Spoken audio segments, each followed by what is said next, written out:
Hey ladies, this is Mokomami here bringing you another video, and I just want to say how proud I am of the evolution that I'm seeing right here in my section of the algorithm here on YouTube. I mean, I'm just seeing such really great content and great advice, really good dialogues about things that can really help us move forward into 2022. I mean, I'm so optimistic about this year. First, I just want to direct you ladies, I'll make sure I leave the links in the description box or in the comment section below, is to Uppity Unicorn's last upload. It really is about how we're going to have to evolve the femininity discussion because of the realities of life. And I just highly encourage you ladies to watch that video. It's about 35 minutes and every minute of it is really worth your time. So definitely check that video out.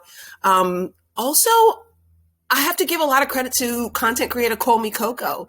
And this has been like a long time coming, seeing this evolution. She was kind of taking a step back and kind of reclaiming her time from certain social media spaces. I think it was Clubhouse in particular.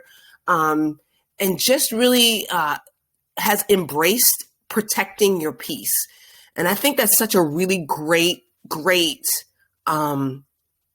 just mantra to come into 2022 of just this being the year that you protect your peace and set up those boundaries and just create an oasis for yourself, no matter where that may be. So I just really think that that's such a great conversation that she's been having on her channel. Afrocentric woman too, also coming to an evolution of just making wise investments of her time and finances. And just really making sure that even when there was, I don't know when exactly it was. I don't know if it was over the summer or early this fall. There was like someone who come to her channel looking to antagonize, and she just shut it down very quickly and in a very classy way. And she kind of moved forward, framing femininity and her age of Aquarius content. That her last upload was really good as well. And also her prioritizing her mental health. That's also been a good one. And even Chloe, that content creator, man, just the fact that we're kind of moving past the broke dusty conversation and moving into our own femininity. She's breaking down feminine archetypes. And she also did this video about a masculine detox. And that video was so good. It was such a great video. And I know that Women Love Power, Aisha Fines, Call Me Coco had me, directed me to that page as well. And I did take my feminine archetype quiz, and I thought that was really awesome. And so it turns out that I'm predominantly sage, right? Sage energy. And women who are sage tend to be women like Martha Stewart, right? A really strong, domestic, and nurturing vibe on the outside, but underneath has a level of shrewdness. That's like a businesswoman, shrewdness, mentor, self-advocate. And I thought that was really interesting because I did not think that that would be my archetype. And of course, the mother showed up and the huntress showed up. And so I'm like, oh, okay, that's really cool. And, even so, I was really not say the mother definitely. And I thought I would be more huntress, but then, when I think about like actual huntress energy, I think about, honestly, a lot of the private school softball moms. I think that they're definitely that huntress energy, that drive for excellence when I'm seeing that with them, like, and how their drive for excellence has rubbed off on their children. Especially now that kids are applying for college, especially now that, they're doing camps and they're positioning their children to sign letters of intent. You definitely see that huntress energy at this level when it comes to sports and these sports moms for sure. Definitely strong huntress energy. I had my daughters take the quiz too. And of course, my youngest daughter, she did have more huntress energy. She did show up more of the huntress than I did. And I can definitely see it. She definitely has like a drive towards excellence, being a scholar athlete, someone with good grades and a good and strong competition. Also, too, maiden. Both of my daughters had strong maiden, and I really think that has a lot to do with youth. And of course, my oldest showed up as the mystic, and that did not surprise me in the least. She definitely marches to the beat of her own drum. She's a strong individual in her own self. She's very confident in areas I never could be. And I realize that, the way she carries herself, you have to be confident. You have to be confident in that way. And I'm grateful that she's found her niche. And I really think too, I have to give the city of Austin a lot of credit for that, because I just feel like that whole keep Austin weird mantra, she definitely embodies that for sure.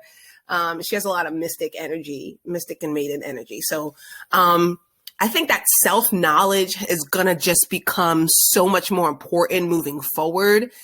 Understanding your feminine archetype and not trying to put it in one box, and also evolving that yourself and those feminine archetypes, and understanding that you can't box it in, and that it's going to grow and it's going to change with you, and understanding that growth is going to be part of the process. Now, part of that growth is going to be about conserving our energy. And I think that now I'm starting to see a lot more of the women content creators in this space pull back on the manosphere debates.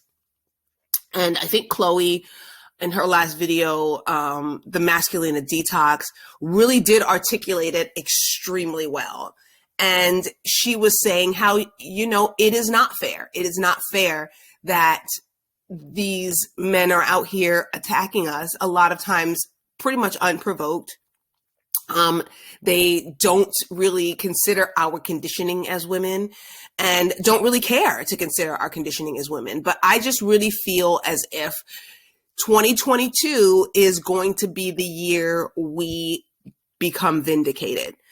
Simply because, the census in 2020 was completed. We've now extrapolated that data, and now the receipts are in. The receipts are in, and we will find vindication through this. I really feel that. I think the Groomed Black Girl, that's another channel. Just her sharing her life experience and her refreshing level of honesty. Her videos cover more in 10 minutes than a lot of these 4 and 5 hour live stream panels. So definitely check her channel out. I'm so grateful for the honest stories of channels like this that really reveal how devastating the crack epidemic really was. Even more devastating than anything welfare ever could be.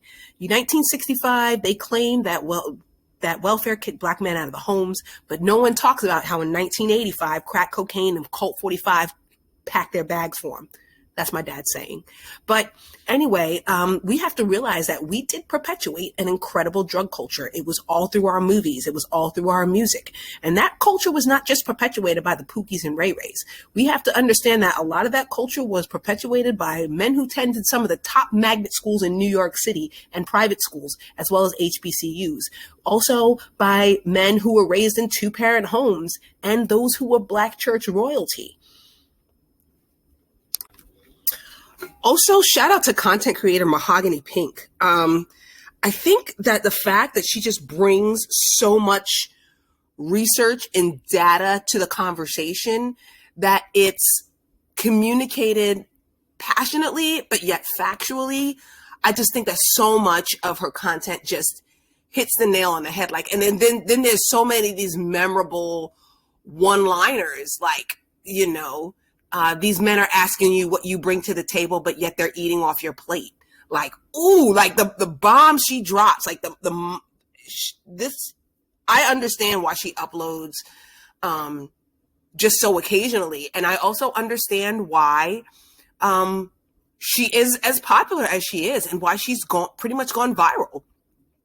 And if you really scroll down and read the comments, you will see that as Black women, we're not the only people who have the problem with the manosphere. we're not the only people.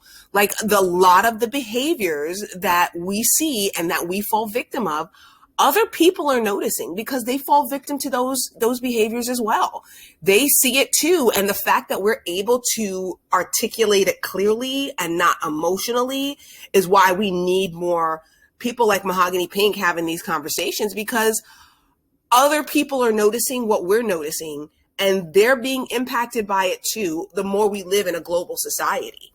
You know, I feel like the majority culture has pretty much, they came to terms with MGTOW, right? They came to terms with it. They came to terms with it because they understood that a part of their culture is always going to be trash, right? That they will relegate a large part of their population to trash anyway, and they really don't care what they do, right? But when it starts impacting the overall economy and overall productivity, they will put a lid on that, okay? They will stop that in its tracks because it's affecting their bottom lines. Ladies, I'm seeing the turning of a tide. And I see where right now the conversation is shifting towards being an argument and tit for tat talking points to now it's just time for a lot of us to just pack up and move on. It's time for us to really set the example. It's time for us to move away and live our best life, so that we can show other Black women how to do so as well. And, you know, there's always going to be a need for those women to call out what's wrong. Black women have always had a very, very strong sense of justice. We are very in touch with our light femininity that is about protection and warmth and nurturing. But it's also time to start embracing that dark femininity where we know how to be strategic, to move in silence, and just to be able to plant those seeds of they like to call it in the art of war for women, creative deception, so that we can make sure that we're getting what we want out of life. So it's time to really start moving into 2022, embracing our dark feminine. You can look forward to me always making references to this in our videos, because I think that sometimes as Christian women especially, we think about fairness and justice, but not realizing that there is definitely a dark feminine presence, especially when you read the books of Esther and the story of Abigail and Ruth and Naomi. And also, I just think that ladies, it's just time to maybe start exploring these other feminine archetypes that are within ourselves, that are within our culture, that are within our faith-based system, so that we can just better come into complete whole view of our own womanhood. This is Mocha Mami, and I'll see you in the next video.